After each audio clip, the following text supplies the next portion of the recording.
Oke, Bosku. Oke. Oke, kita lagi setting ampli walet dari gudang nih, Bosku. Dari gudang sebelah gedung walet, Bosku. Oke, ini sebelah gedung walet pribadi kita, Bosku. Sambil balasi komen-komen kawan-kawan di YouTube dan Facebook dan TikTok lah nih, Bosku. Oke. Ini ada yang tanya, Bang, benerkah Bang ada ampli yang tahan petir atau sudah ada anti petirnya? Itu, Bosku. Jadi kalau masalah ampli yang anti petir ini, tentu kita kurang paham. Jadi ada anti petirnya itu seperti apa, mungkin dipasang tiang anti petir atau seperti apa, kita kurang paham. Nanti boleh ditanya sama penjualnya aja langsung ya, Bosku. Tentu ini kita kurang tahu, cuman mungkin itu lebih ke amplinya itu tahan petir lah gitu mungkin ya. Ketika ada petir dia masih kuat, mungkin seperti itu. Tapi kalau yang dimaksud nih amplinya udah ada anti petirnya, itu sih kita kurang paham detailnya. Tanya aja ke penjualnya ya, Bosku, penjualnya langsung.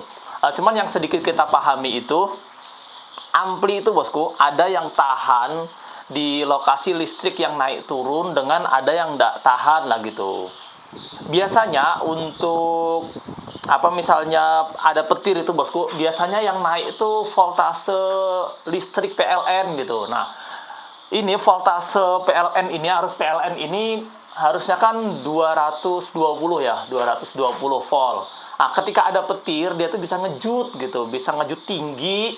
Nah, itu biasanya power supply ampli itu jebol gitu. Jadi, yang dimaksud anti petir mungkin bisa jadi power supply-nya ini tahan lah gitu, kalau dengan arus listrik yang naik turun tadi gitu. Cuman yang biasa kita temukan di lapangan sih yang paling kuat kalau untuk listrik yang nggak stabil tuh jenis kayak gini, jenis ampli rakitan. Nah, jenis ampli rakitan itu biasanya dia pakai trafo.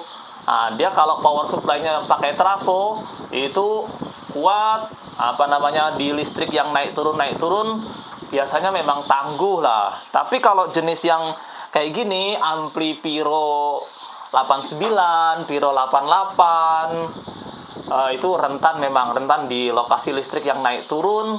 Ini rentan banget. Ini LAD juga lumayan kuat, tapi juga rentan. LAD ya, DAT lemah banget DAT itu. Nah, makanya, Bosku, kami kan sering banget pakai ampli Piro ya, Ampli Piro itu kelemahannya memang power supply-nya ampli Piro itu rentan banget jebol. Kalau di lokasi listrik yang naik turun, udahlah dia gampang banget, renyah banget jebolnya nih. Makanya kami sarankan untuk ampli Piro itu pakainya jalur aki aja gitu. Jadi di lokasi yang listriknya naik turun ya, jalur PLN-nya ini dicopot aja, Bosku. Jalur PLN-nya copot, nggak usah dipakai. Pakainya jalur aki aja gitu, jalur aki.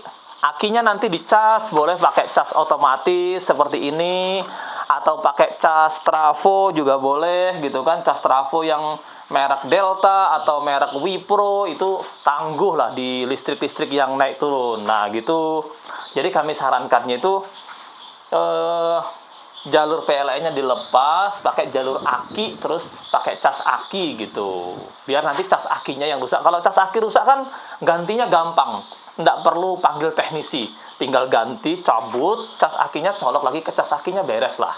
Itu. Kalau harus ganti power supply kan harus panggil teknisi, tukang elektronik. Nah, gitu kan agak repot lah. Jadi kami sarankan seperti itu. Nah, ini saran lagi, Bosku, untuk yang masih pemula ya, Bosku, yang masih pemula. Kalau misalnya pilih ampli ataupun tweeter ataupun kabel, pokoknya produk-produk untuk walet lah. Jangan coba-coba lah, Bosku, jangan coba-coba dah, saran saya. Pakai produk-produk yang sudah terbukti ya di lapangan tuh, bukan nih baru keluar kemarin, viral, gitu kan, produknya baru, habis itu viral, lalu temen-temen bosku pada order semuanya, nanti colok, nyesal. Ah, seperti itu. Udah pakai yang sudah teruji dan terbukti jadi lapangan, bosku. Nah, ini yang sudah kami pakai ampli Piro itu kenapa sih? Padahal saya nggak ada di endorse lah sama pihak Piro gitu kan. Ini nih harganya murah, bosku. Harganya murah, kualitasnya sudah bisa bersaing di lapangan. Yang mahal banyak, bosku. Cuman yang bersaing harganya lebih murah dari ini, belum nemu. Saya belum nemu, bosku. Jadi untuk yang harganya murah dan sudah bisa bersaing di lapangan, ampli udahlah, pakai Piro aja. Ini udah teruji lah, udah terbukti di lapangan, bosku.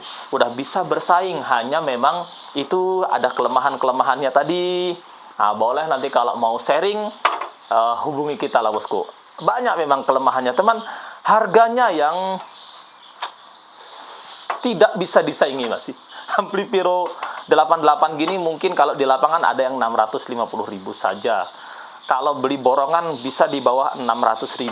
Kalau beli borongan, kalau beli bijian mungkin 650. Harganya murah banget dan kualitasnya bisa bersaing di lapangan. Kalau yang mau agak mahal-mahal ya kayak jenis-jenis kayak gini lah. Itu rakitan-rakitan gitu, mungkin ketemunya nanti tergantung alat dan bahan yang dipakai kan gitu. Atau yang lebih-lebih naik-naik dikit juga boleh. Cuman untuk harga belum ada yang ngalahin harga ampli Piro sih. Kira-kira itu ya, bosku. Kira-kira itu.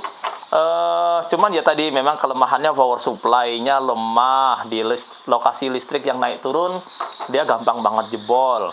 Terus kadang-kadang kalau pakai flash disk, yang flash disknya ini bisa ndak lancar playnya gitu. Makanya kami sarankan pakai memori yang tipis kayak gini gitu, biar pemutaran suaranya normal lah gitu.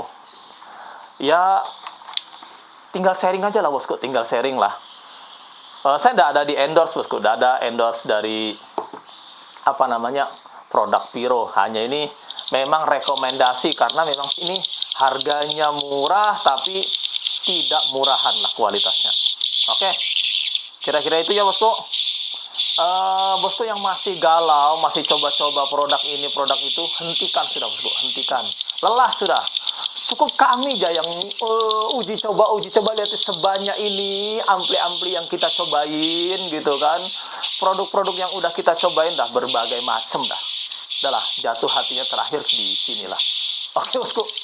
Oke, kira-kira itu. Oke, terima kasih. Jumpa lagi di video kita berikutnya, bosku. Oke, terima kasih, bosku.